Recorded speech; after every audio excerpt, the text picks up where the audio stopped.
Asia কাপের প্রস্তুতির অংশ হিসেবে নেদারল্যান্ডসের বিপক্ষে ঘরের মাটিতে বাংলাদেশ 3 ম্যাচের একটা টি-20 সিরিজ খেলবে এবং 3 ম্যাচের সূচি বিসিবি প্রকাশ করেছে।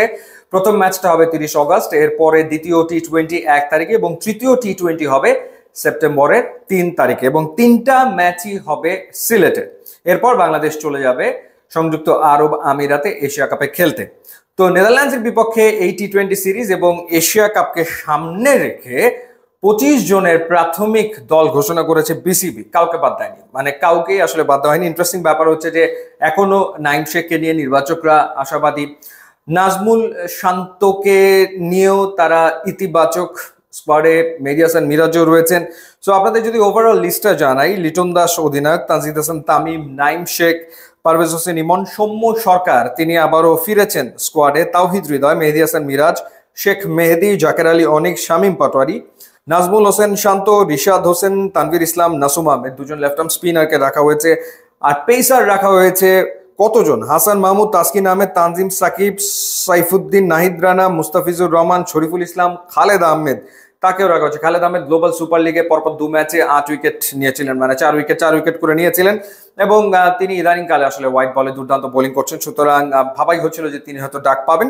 সো প্রাথমিক স্কোয়াডে তিনি আসলে ডাক পেয়েছেন। এরপর নুরুল হাসান চৌহান বহুদিন বাদে ফাইনালি তিনি আসলে ডাক পেয়েছেন প্রাথমিক স্কোয়াডে। এটা সবাই আসলে অনুমান করছিল, কারণ যেভাবে তিনি খেলছেন, স্পেশালি নিউজিল্যান্ডে এ টিমের বিপক্ষে, বাংলাদেশ এ টিমের হয়ে নুরুল হাসান চৌহানের যে পারফরমেন্স ছিল, এছাড়া ডোমেস্টিকে বিপিএল কিংবা ঢাকা প্রিমিয়ার লিগে তিনি যেরকম পারফর্ম করেছেন, তাতে করে তার ডাক পাওয়াটা অবধারিত ছিল, তিনি ডাক পেয়েছেনও। এখন দেখার ব্যাপার যে এই প্রাথমিক স্কোয়াড থেকে মূল স্কোয়াডে তিনি জায়গাটা করে নিতে পারেন কিনা। তার আগে অবশ্য তিনি অস্ট্রেলিয়াতে চলে যাবেন, সেখানে বাংলাদেশ এ দলের হয়ে একটা টি-20 টুর্নামেন্টে খেলবেন।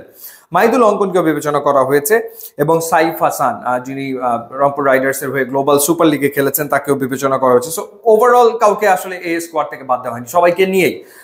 মূল ব্যাপার যেটা, যে এটাই বাংলাদেশের কোর টিম, মানে এই 25 জনের ভেতর থেকেই দলে আসা যাওয়া চলমান থাকবে, সেটা নির্বাচকরা একরকম বুঝিয়ে দিয়েছেন।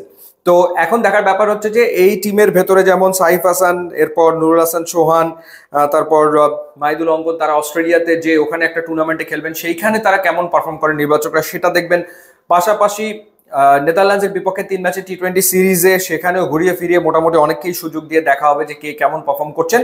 তো তারপর ফাইনাল দলটা গঠন করা হবে। সো ওভারঅল ইন্টারেস্টিং এটাই যে নাইম শেখ কিংবা নাজমুল শান্ত, তাদেরকেও এখনো টি-20 বিবেচনায় নির্বাচকরা রেখেছেন।